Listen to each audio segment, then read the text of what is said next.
Bonjour à toutes et à tous, c'est Emmanuel Correa. Dans cette vidéo, je vais vous présenter les mises à jour de ce mois de juin 2020 en ce qui concerne Photoshop.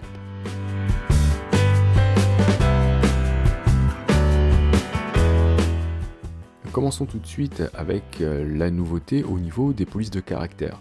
Ici, j'ai un texte avec cette ligne-là qui contient des caractères provenant de Adobe Font, donc du site Adobe Font. Et si je n'avais pas cette police, lorsque j'ouvre ce document, eh bien automatiquement, si bien sûr je possède le compte nécessaire pour avoir accès à cette bibliothèque et aussi une connexion, eh bien automatiquement Photoshop ira chercher la police manquante sur le site Adobe Font, synchronisera cette police avec ma bibliothèque et voilà, ça sera totalement transparent, la police sera installée et je pourrai éditer le texte si besoin. Je n'aurai plus de message comme quoi la police n'est pas installée.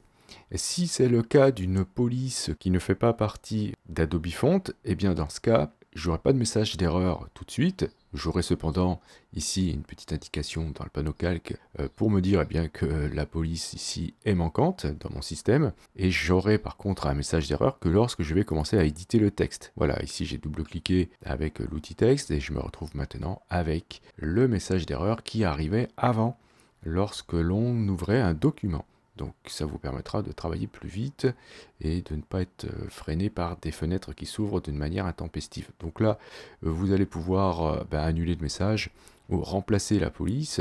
Si vous cliquez sur remplacer, eh bien vous aurez automatiquement Photoshop qui va remplacer la police par la police par défaut visiblement, ou sinon si j'avais cliqué sur gérer, j'aurais pu aller choisir moi-même une police dans la liste. Puisqu'on en est dans les polices, vous avez l'intelligence artificielle de Adobe, donc Sensei Adobe vous permettra de reconnaître les polices plus facilement qu'avant.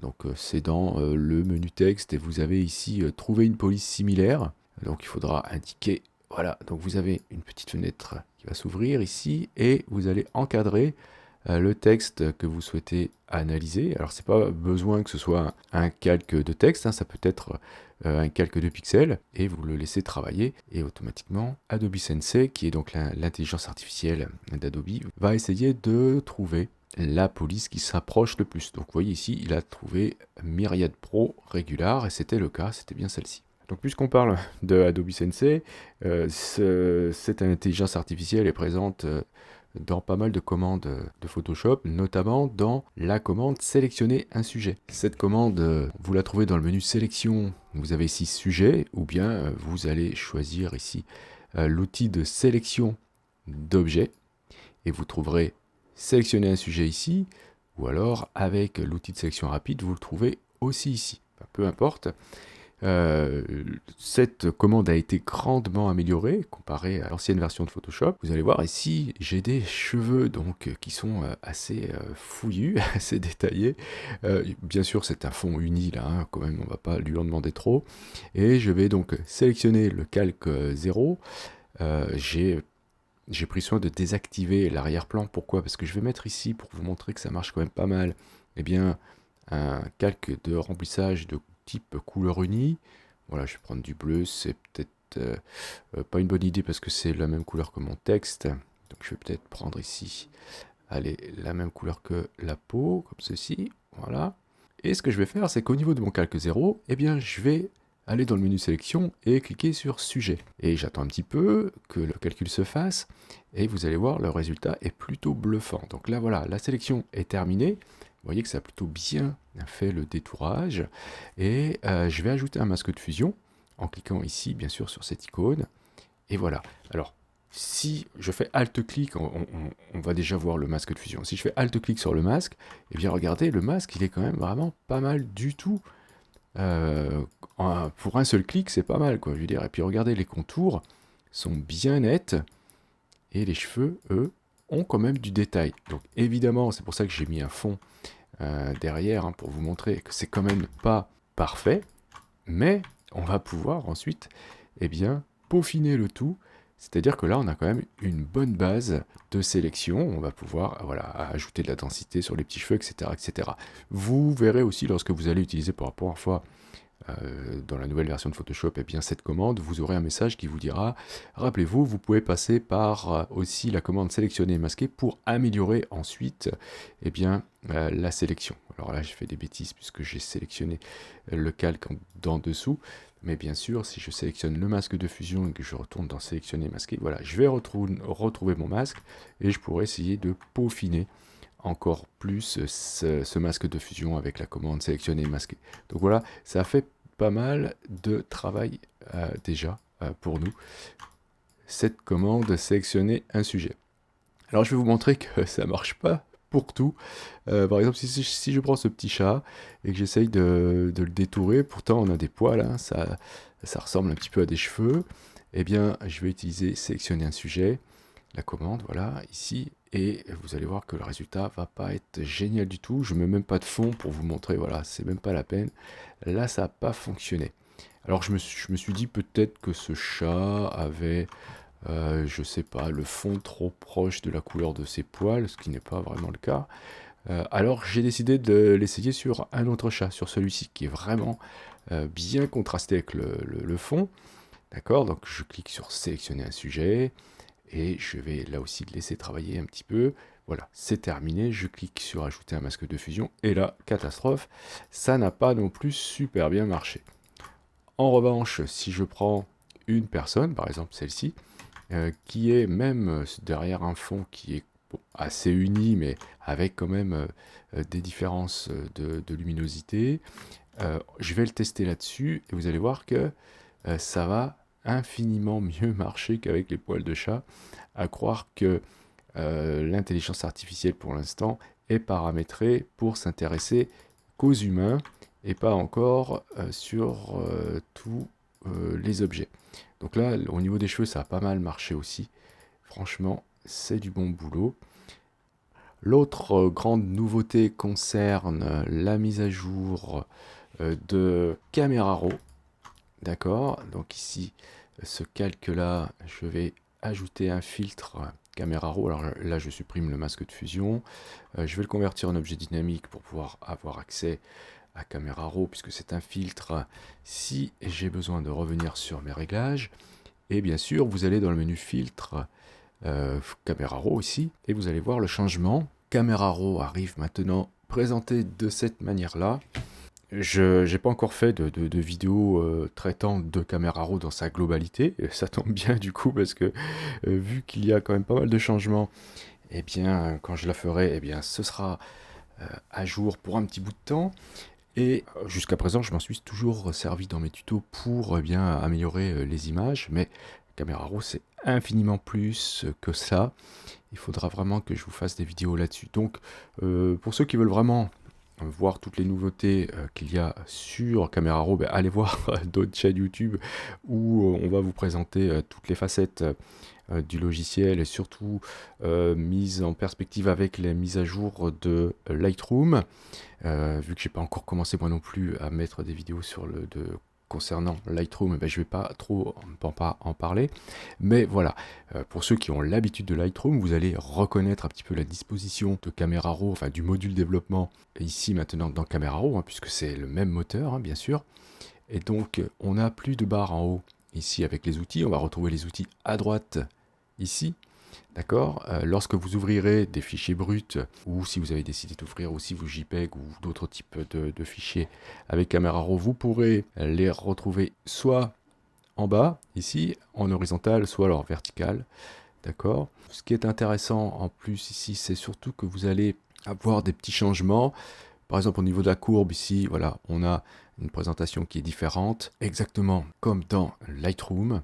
C'est très visuel maintenant, puisqu'on a les couches ici, composites, ensuite rouge, vert et bleu, avec à chaque fois les couleurs qu'on va obtenir si on monte ou si on descend la courbe. Donc très très pratique, très visuel en tout cas. Ensuite, au niveau du mélangeur de couleurs, qui était avant TSI, eh bien, vous allez retrouver les réglages donc TSI comme à l'ancienne, ou alors couleur comme dans Lightroom encore une fois. Donc ici vous aurez la possibilité d'aller modifier donc toutes les couleurs primaires plus les couleurs complémentaires au niveau de leur teinte, la saturation et de la luminance. Super pratique. L'autre truc sympa se trouve ici au niveau du réglage du pinceau de retouche.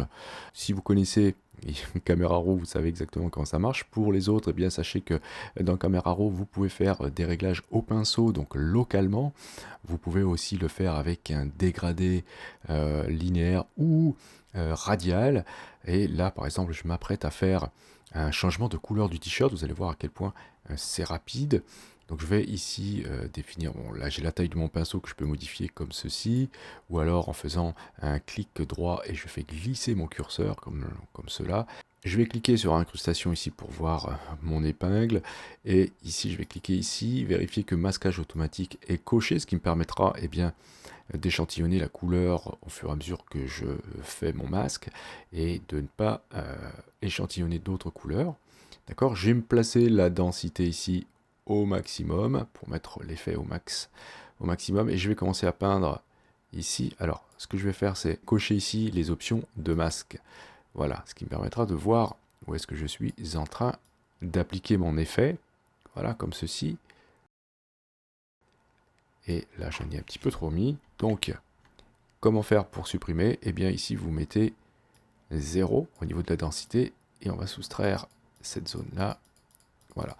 Donc là, je vais cacher le masque, voilà, c'est qu'ici maintenant, vous allez pouvoir rapidement changer la teinte en faisant glisser ce curseur.